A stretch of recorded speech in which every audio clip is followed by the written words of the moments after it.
Американецот Джек Тешеира, припадник на Националната гарда на Масачусетс, денеска ќе се појави пред суд, откако вчера беше уапсен од агенти на FBI за протекувањето на доверливи војни документи од Пентагон поврзани со војната во Украина и други прашања поврзани со националната безбедност.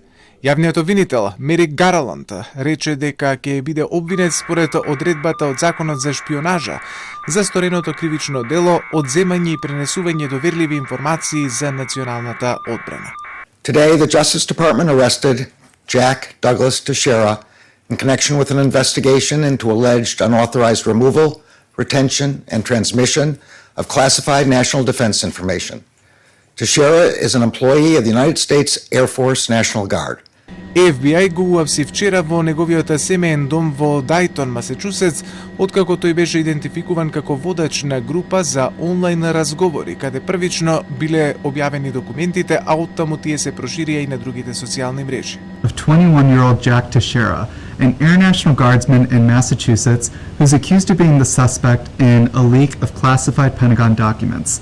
Teixeira was serving in the Guard for a couple of years and is alleged to have posted on an internet chat room months of documents that have U.S. secrets about military readiness in Ukraine and what the U.S. is doing to collect intelligence on allies and foes alike.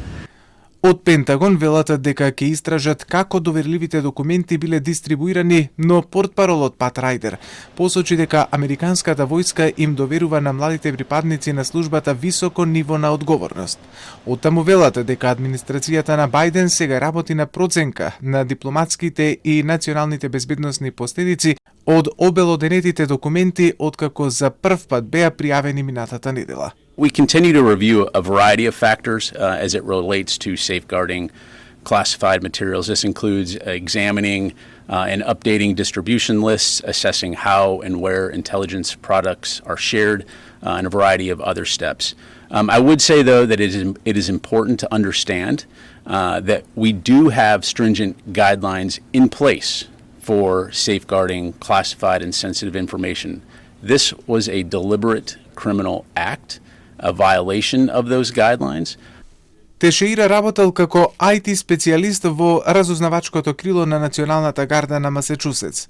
Дел од информациите во јавност во врска со мотивот за објавувањето на документите се дека тој изразувал скептицизам кон американската влада, но неговите пријатели пак тврдат дека Тешеира ниту бил свиркач, ниту странски агент.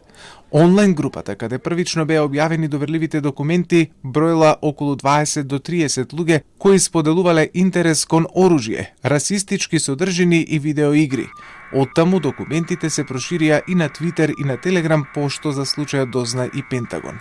Документите кои протекоа на социјалните мрежи сугерираат и детално изнесуваат информации за помошта што Соединетите Американски држави и НАТО ја пружаат на Украина во војната со Русија, како и за проценките на американските разузнавачки служби поврзани со земјите сојузнички на Соединетите Американски држави.